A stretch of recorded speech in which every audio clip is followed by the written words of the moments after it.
الحمد لله رب العالمين والعاقبة للمتقين والصلاة والسلام على سيد الأنبياء والمرسلين محمد وآله وأصحابه أجمعين۔ محترم سامعین کرام، آج کی اس مجلس میں حضرت سلمان فارسی رضی اللہ عنہ کا انشاءاللہ تذکرہ ہوگا۔ اللہ کے نبی صلی اللہ علیہ وسلم نے حضرت سلمان فارسی رضی اللہ عنہ کے بارے میں فرمایا ہے، سلمان ہمارے اہل بیت میں سے ہے۔ یہ ایک ایسے عظیم شخص کی داستان ہے جو حقیقی منزل کو حاصل کرنے کے لیے ہمیشہ کوشاں اور اللہ سبحانہ و تعالی کی تلاش میں مسلسل سرگرداں رہا ہو۔ حضرت سلمان فارسی رضی اللہ عنہ کی کہانی ہم آپ کو انہی کی زبانی سناتے ہیں۔ یقیناً جس طرح وہ اپنی آپ بیتی عمدہ اسلوب میں بیان کر سکتے ہیں، کوئی دوسرا تو یہ انداز نہیں اپنا سکتا۔ بلا شبہ اس سلسلے میں جس طرح ان کے اپنے احساسات نازک اور انداز بیان صداقت و حقیقت پہ مبنی ہو سکتا ہے، کوئی بھی دوسرا یہ حق ادا نہیں کر سکتا۔ تو سنیے، حضرت سلمان فارسی رضی اللہ عنہ فرماتے ہیں کہ میں اصفہان کے علاقے کا ایک فارسی نسل نوجوان تھا، جس بستی میں ہم رہائش پذیر تھے وہ جی نام سے مشہور تھی۔ میرا باپ اس بستی کا سردار تھا اور وہ تمام بستی والوں میں زیادہ مالدار اور رعب و دبدبے کا مالک تھا۔ پیدائش کے دن سے میرے ساتھ اسے دنیا کی ہر چیز سے زیادہ پیار تھا۔ جیسے جیسے میری عمر بڑھتی گئی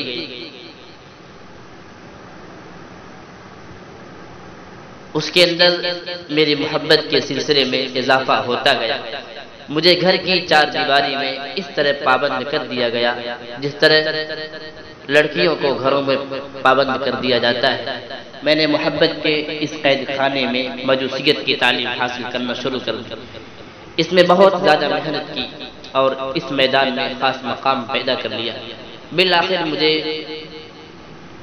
اس آگ کا نگران اور ذمہ دار بنا دیا گیا جس کی ہم پوجا کیا کرتے تھے۔ اسے لگاتار جلائے رکھنے کی ذمہ داری مجھ پر تھی۔ میں اسے دن رات ایک لمحے کے لیے بھی بجھنے نہ دیتا۔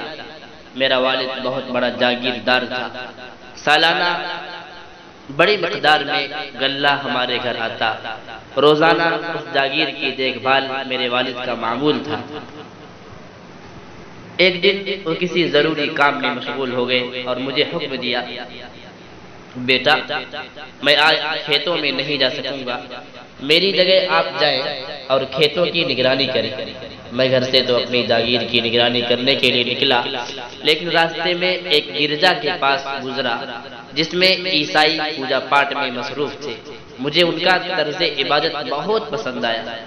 مجھے ان دنوں عیسائیت یا دیگر مذاہب کے متعلق کچھ علم نہ تھا، اس لیے کہ میرا والد مجھے گھر سے کسی وقت باہر نکلنے ہی نہ دیتا تھا۔ اس روز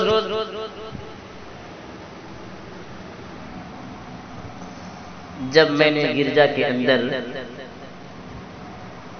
عیسائیوں کے اجتماعی آوازیں سنی تو بے اختیار اس کے اندر چلا گیا۔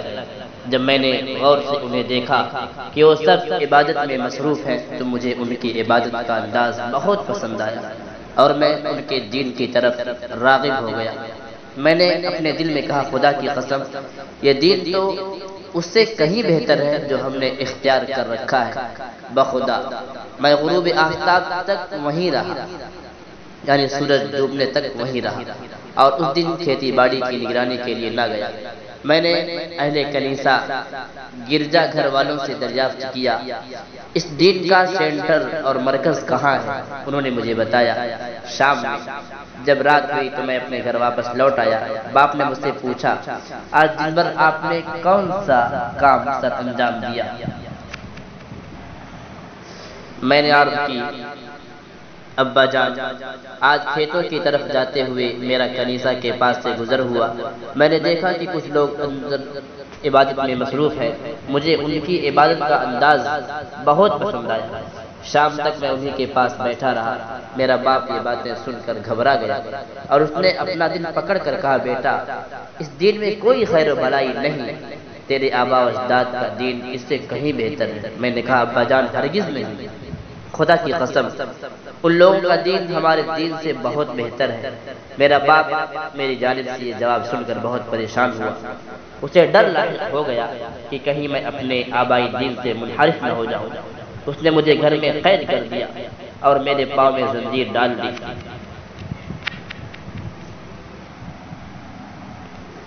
ایک دن مجھے موقع ملا تو میں نے گرجے میں یہ پیغام بھیجا، جب کوئی ملک شام کو جانے والا قافلہ آپ کے ہاں سے گزرے تو مجھے ضرور اطلاع کر دے۔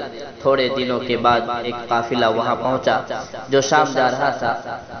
گرجا گھر والوں نے مجھے اطلاع کر دی، میں نے پورے زور سے جھٹکا دیا، زنجیر ٹوٹ کر دور جا گری اور میں چپکے سے باہر نکل آیا اور قافلے کے ساتھ ہو لیا۔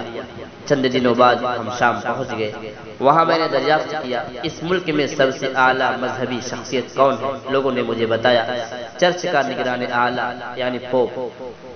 میں اس کی خدمت میں حاضر ہوا اور عرض کی مجھے عیسائیت میں دلچسپی ہے، میری دلی تمنا ہے میں آپ کے پاس رہوں، عیسائی مذہب کی تعلیم حاصل کروں اور آپ کی رہنمائی میں عبادت کروں۔ میری معروضات سن کر اس نے مجھے اپنے پاس رہنے کی اجازت دے دی۔ میں نے جی بھر کر اس کی خدمت کی، لیکن تھوڑے ہی عرصے بعد مجھے معلوم ہو گیا کہ یہ آدمی اچھا نہیں ہے۔ یہ اپنے پیروکاروں کو صدقہ خیرات کرنے کا حکم دیتا اور جب وہ اپنے مال و متاع لے کر اس کی خدمت میں حاضر ہوتے تاکہ اس کے ذریعے صدقہ خیرات کیا جائے تو یہ سب مال خود ہڑپ کر جاتا، فقراء مساکین کو اس میں سے کچھ نہ دیتا۔ اس طرح اس نے 7 مٹکے سونے اور چاندی سے بھر لیے۔ جب میں نے اس کی یہ حرکات دیکھی تو مجھے وہ شخص بہت برا لگا، لیکن چند ہی دنوں کے بعد موت نے اسے آ لیا۔ عیسائی پیروکار جب اسے دفن کرنے لگے تو میں نے ان سے کہا تمہارا مذہبی سردار کوئی اچھا آدمی نہیں تھا، یہ تمہیں جو صدقہ خیرات کا حکم دیتا اور جب اس کے ترغیب دلانے پر تم اپنا مال اس کے پاس جمع کراتے تاکہ یہ اپنے ہاتھ سے غربا مساکین میں تقسیم کر دے تو یہ سب مال خود ہڑپ کر جاتا، اس میں سے ایک پائی بھی کسی مسکین کو نہ دیتا۔ انہوں نے مجھ سے کہا آپ کے پاس کیا دلیل ہے؟ میں نے کہا تمہیں اس کا خزانہ بتا دیتا ہوں۔ انہوں نے کہا ہاں بتائیے۔ میں نے انہیں وہ خفیہ جگہ بتائی جہاں اس نے مال دبا رکھا تھا۔ جب انہوں نے سونے اور چاندی کے بھرے ہوئے 7 مٹکے دیکھے تو انگشت بجنتا رہے۔ یہ مٹکے وہاں سے نکال لی اور سب نے فیصلہ کیا کہ اسے دفن نہ کیا جائے بلکہ سولی پہ لٹکا کر اس پر پتھر برسائے جائے اور اس کے ساتھ بالآخر یہی سلوک کیا گیا۔ چند دن گزرنے کے بعد لوگوں نے ایک دوسرے شخص کو اپنا مذہبی رہنما منتخب کر لیا۔ میں نے اس کی خدمت شروع کر دی اور اس سے تعلیم حاصل کرنے لگا۔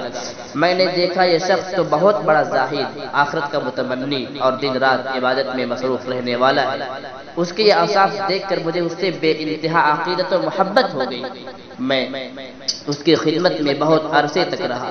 جب اس کی موت کا وقت قریب آیا تو میں بہت افسردہ ہوا۔ روتے ہوئے اس کی خدمت میں عرض کی حضرت میں اب کہاں جاؤں؟ میرے لیے کیا حکم ہے؟ میں کس سے تعلیم حاصل کروں؟ اس نے لڑکھڑاتی ہوئی زبان سے کہا بیٹا موصل میں ایک شخص رہتا ہے جو ہمارے مشن پر قائم ہے، تم اس کے پاس چلے جانا۔ جب میرا یہ مذہبی رہنما فوت ہو گیا تو میں تجہیز و تدفین سے فارغ ہو کر سیدھا موصل روانہ ہو گیا اور اس شخص سے ملاقات کی جس کے متعلق مجھے بتایا گیا تھا۔ میں نے اپنا تعارف کرانے کے بعد عرض کی مجھے فلاں پادری نے مرنے سے پہلے وصیت کی تھی کہ میں آپ کی خدمت عالیہ میں حاضر ہو کر مذہبی تعلیم حاصل کروں۔ انہوں نے آپ کے متعلق مجھے یہ بھی بتایا کہ آپ ان کے مشن پر قائم ہیں۔ وہ میری باتوں سے متاثر ہوا اور اپنے پاس رہنے کی اس نے مجھے بخوشی اجازت دے دی۔ میں نے اس پادری کو بھی بہت بہتر پایا، یہ بھی پہلے مذہبی رہنما کی طرح زاہد، عابد، متقی اور خدا ترس انسان تھا، لیکن تھوڑے ہی عرصے بعد اس کا آخری وقت بھی آ پہنچا۔ میں نے افسردہ ہو کر کپکپاتے ہونٹوں سے عرض کی حضرت آپ جانتے ہیں کہ میں کس تلاش میں گھر سے نکلا ہوں، کیوں میں نے ناز و نعم کی زندگی کو خیر آباد کہا ہے، زندگی کو خیر آباد کہا ہے، کیوں میں نے پھولوں کی سیز چھوڑ کر خاردار وادی میں قدم رکھا ہے؟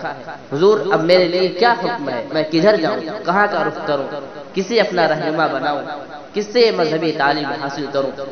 اس نے میری معصومانہ حالت کو دیکھ کر کپ کپاتے ہونٹوں اور لڑکھڑاتی ہوئی زبان سے ارشاد فرمایا، بیٹا نصیبین نامی بستی میں فلاں شخص کے پاس چلے جاؤ، وہ ہمارے مشن پر قائم ہے، اسے میرا سلام کہنا اور بتانا کہ میں نے تمہیں اس کے پاس بھیجا ہے۔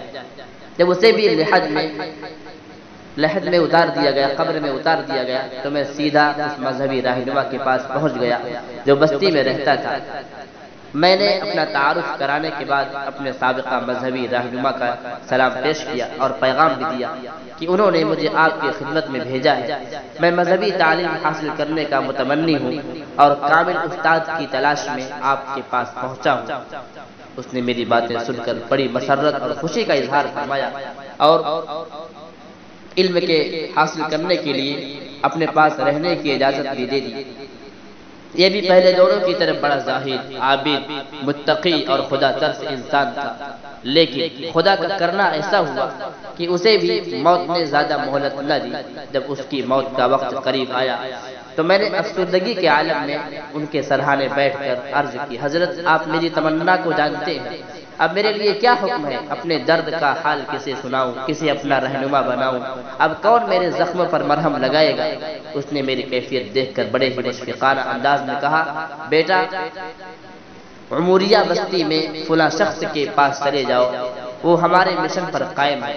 تجہیز و تجفیل سے فارغ ہو کر میں اس سے جا ملا، اپنا تعارف کرانے کے بعد سابقہ مذہبی رہنما کا اسے پیغام دیا تو اس نے مجھے اپنے پاس رہنے کی اجازت دے دی۔ تعلیم کے ساتھ ساتھ یہاں مجھے کاروبار کے مواقع بھی میسر آئے، کاروبار میں بہت برکت ہوئی، جس سے بہت سی گائیں اور بکریاں میرے پاس جمع ہو گئی، لیکن قدرت کا کرنا ایسا ہوا کہ انہیں بھی زیادہ مہلت نہ ملی۔ جب موت کا وقت قریب آیا تو میں نے حسب معمول عرض کی، حضرت اب میرے لیے کیا حکم ہے؟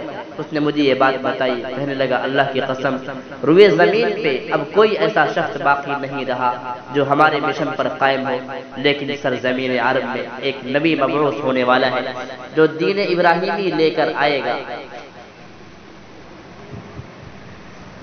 پھر وہ اپنے وطن سے ایک ایسے علاقے کی طرف ہجرت کرے گا جہاں سیاہ خشک پتھروں کے درمیان کھجوروں کے باغات ہوں گے، اس کی چند ایک واضح نشانیاں بھی ہوں گی، وہ ہدیہ تو کھا لے گا لیکن صدقہ کی چیز نہیں کھائے گا، اور اس کے کندھوں کے درمیان مہر نبوت ہوگی۔ اگر آپ وہاں جانے کی استطاعت اور طاقت رکھتے ہوں تو میری نصیحت ہے ضرور جائیں اور ان سے ضرور ملیں۔ اس مذہبی رہنما کی وفات کے بعد میں بہت عرصے تک عموریہ کی بستی میں رہا۔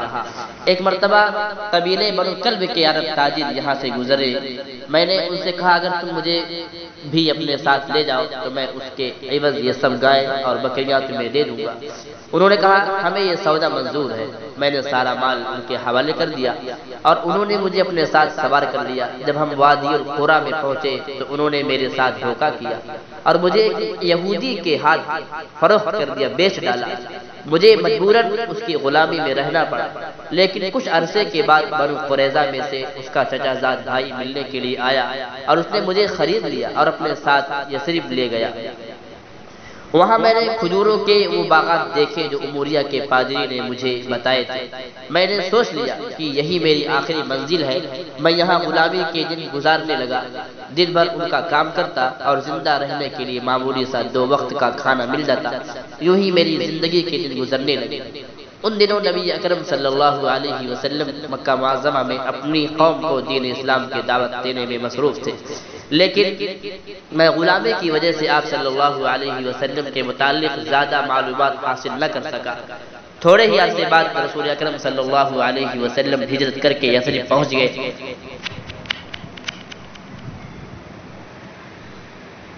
میں اس وقت کھجور کی چوٹی پر کام میں مصروف تھا۔ میرا آقا نیچے کھجور کے درخت کے پاس بیٹھا ہوا تھا۔ اس کا چچا زاد بھائی دوڑتا ہوا آیا، سانس پھولا ہوا تھا، گھبراہٹ کے عالم میں کہنے لگا، خدا بنو قیلہ کو تباہ کرے، وہ آج قباء میں اس شخص کے استقبال کے لیے جا رہے ہیں جو مکہ سے ہجرت کر کے آ رہا ہے اور اس کا دعویٰ ہے کہ میں نبی ہوں۔ میں نے جب کھجور کی چوٹی پہ اس کی بات سنی تو میرے بدن میں کپکپی طاری ہو گئی. مجھے خطرہ لاحق ہوا کہیں میں نیچے ہی نہ گر جاؤں. میں جلدی سے نیچے اترا اور بے خودی میں آنے والے شخص سے کہا خدا کے لیے آپ مجھے دوبارہ بتائیے کیا خبر ہے.